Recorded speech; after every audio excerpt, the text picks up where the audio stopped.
श्री स्वामी समर्थ.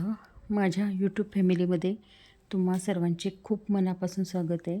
मी आज साबुदाण्याचे पळीपापड करणार आहे.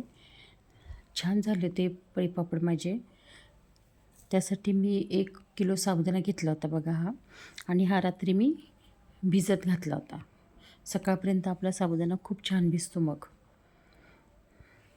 आता साबुदाण्याच्याच पातेल्याने मी 5 पातेले पाणी टाकून घेणार आहे पातेल्यामध्ये, म्हणजे पाणी आपलं चांगलं गरम होतं.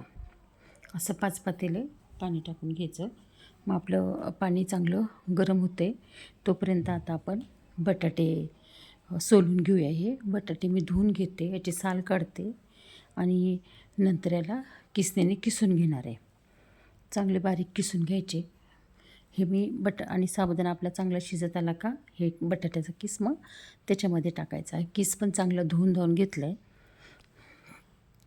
आता पाण्याला तोपर्यंत उकळी आली होती. साबुदाणा मी टाकला आहे त्याच्यामध्ये. आता जरी आपल्याला हे पाणी जास्त वाटत असलं तरी पण ते पाणी आटून जाते थोड्या वेळाने. साबुदाणा आपला जसा जसा शिजत येतो तसं तसं पाणी आपलं आटत जाते. आणि साबुदाणा फक्त शिजायलाच काय जो वेळ लागतो, नाहीतर या पळीपापडला अजिबात वेळ लागत नाही. उरला होता टोपल्यामध्ये, तो पण मी टाकून घेतला आहे. चांगलं हलवून घ्यायचं. आपलं पातेलं चांगलं जड असलं की खाली लागत नाही, आणि पातेलं जर हलकं असलं तर मग खाली खूप लागतो आहे साबुदाणा. सारखं हलवा लागते. आता थोडा शिजत आला आहे, पण अजून शिजला नाही आहे. चांगलं शिजून घ्यायचं त्याला. मग शिजल्यानंतरच आपण त्याच्यात बटाटे टाकणार आहे.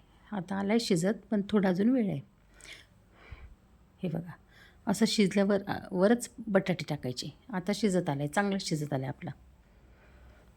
आणि बघा पाणी किती आटून गेलं आहे आपलं. घट्टसरच पळीपापड करायचे. खूप पाणी जर राहिलं ना तर कधी कधी मग ते आपल्या मेन कापडला ते चिटकतात. त्याच्यामुळे मी जास्त पातळ नाही करत हे साबुदाण्याचे पळीपापड. थोडे घट्टसरच ठेवते. मग ते काढायला पण आपल्याला सोपे जातात. पातळ नाही करायची जास्त. असे जाडसरच करून घेत असते मी, शिजून घेत असते जरा.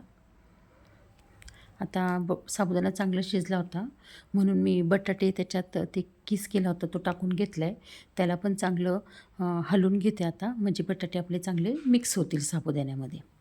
बटाटे शिजायला काहीच वेळ लागत नाही. आता साबुदाणा आता आपला ऑलरेडी शिजतच आला आहे. आता झाला आहे, शिजतच आला आहे. आता बटाटे थोडेसे शिजू देऊया त्याच्यामध्ये. हे काय छान झालं होतं, मस्त झालं होतं. 2 चमचे मी मीठ टाकून घेते आता याच्यामध्ये. आता मीठ पण चांगलं हलवून घेऊया, म्हणजे सगळं आपलं पापडमध्ये मिक्स होतं. मग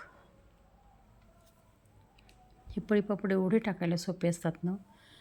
मिरच्या बारीक करून घेतल्या होत्या 9-10, त्या त्याच्यात मी टाकून घेतल्या. आता मिरच्या तुम्ही तुमच्या आवडीनुसार टाका. लाल चिली फ्लेक्स टाकल्या तरी चालते. मी हिरवी मिरची टाकली होती, आणि जिरं पण तुम्हाला टाकायचं असेल तर टाका.